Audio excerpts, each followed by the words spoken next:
Yeah, so Hedron V2, it's going to be very interesting. Yeah.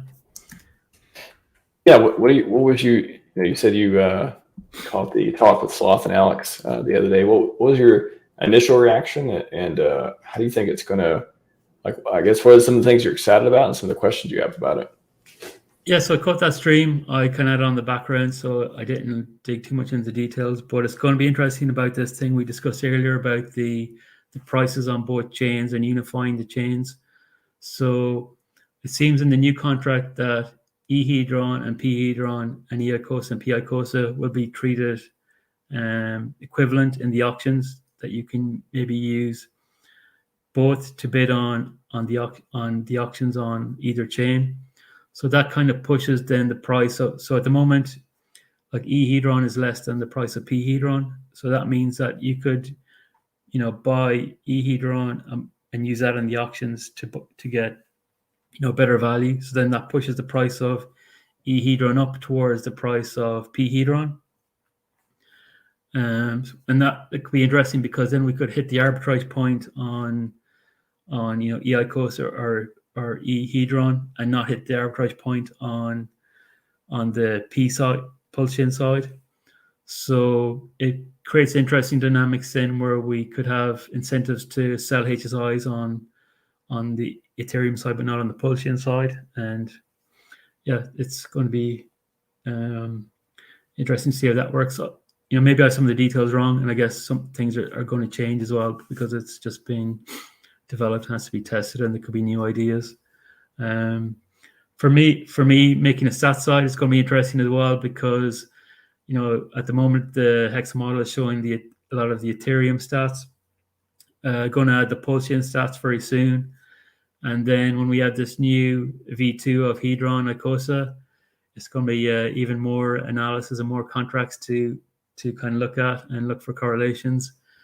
And yeah, we'll have to see if there's a unity in the community or a divide in the community where some people stick with the old one and not move to the new one. Do we get 50-50 of the community going to each one, or does all the community move to the new one? So that will be interesting to watch if we have ICOSA Hedron Classic and ICOSA Hedron V2. Yeah, forget EHEX and PHEX. It's the Hedron original Hedron Classic versus Hedron V2. And why?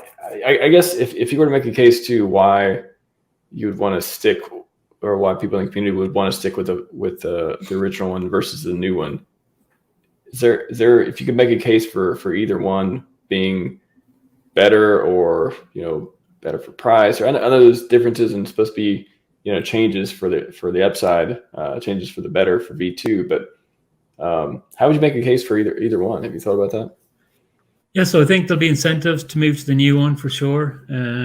But then the old one, maybe there's reasons that people don't want to mint their new coins for tax purposes, or they have their stakes on hardware wallets and they don't have access to them right away. So there's all these, kind of other things that not necessarily that they want to stick with the old one, but it's just difficult for them to make the move to the new one.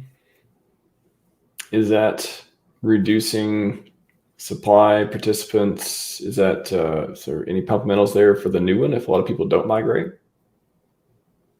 I'm not sure there's advantages if people stay or don't move, but I think the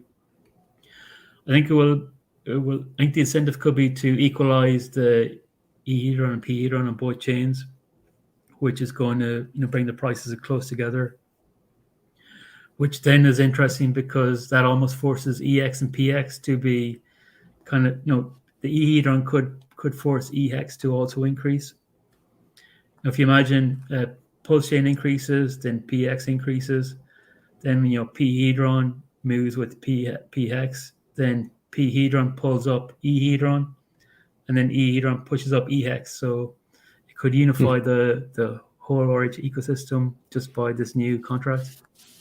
I would imagine that happening. After I heard Alex and Sloth talk about it, one thought that came to mind, I did a poll on Twitter and talked about it a little bit too on stream with him, was, will Richard do HEX V2, which does, this kind of cross-chain collaboration to make EHEX abandon proof and stuff like that, which seems like it's with the Hedron side, it's one of those that's, like you said, it kind of, both of them are more unified and pulling each other up and stuff. But that's an interesting point. So you're saying that even a derivative could have some influence on the asset, like HEX, in this case being the cross-chain pieces to it. Yeah, like I remember when Hedron launched and Icosa launched, and there was all of this kind of FUD, and people were afraid that maybe Hedron's going to break HEX, and then of course people who study the mechanics of it can see that it could be there's a lot of pros for it, and for example there's these arbitrage points where you can buy HEX off the market and then sell it to the Icosa contract to get Icosa. So yeah, the derivative. So if the derivative could be the linking thing between EX and PX, I think, and it could pull EX up with PX just by that link between the E hedron to P hedron, and those being treated equally in the auctions. Oh, very interesting. I want to get to a couple questions here. Thank you for the slides, by the way. Super good data, of course. And then we surfed over, I put it in the chat too, hexmodel.com if anyone wants to check it out. A couple people in chat were asking about that, how to look at Watson data, hexmodel.com. I dropped it there earlier. Very easy to type in your browser if you want to go there. But I want to get to a couple questions that I've been putting off because I don't want to interrupt the presentation. Let's see. Double down on 11. What's going to happen to my Watson NFTs? I'm not sure. Maybe we could put this in context of Hedron V2. Did you remember him saying anything that's going to change with Watsons other than you could just migrate to the new Watsons? That's a good question, and I think it's kind of hard to think about right now because it's not even launched or it's not even in audit. So I think it's totally up for debate or up for thought by the developers. So I think those kind of edge cases, I'm sure Alex has maybe thought about them, but I didn't see it mentioned specifically, or I wouldn't put too much weight on what's released right now on the NFTs. The good thing is they're accumulating yield every day, so it's just and we're going to get the monkey pictures one day. So one day monkey pics. Just hold them and don't burn them is the secret.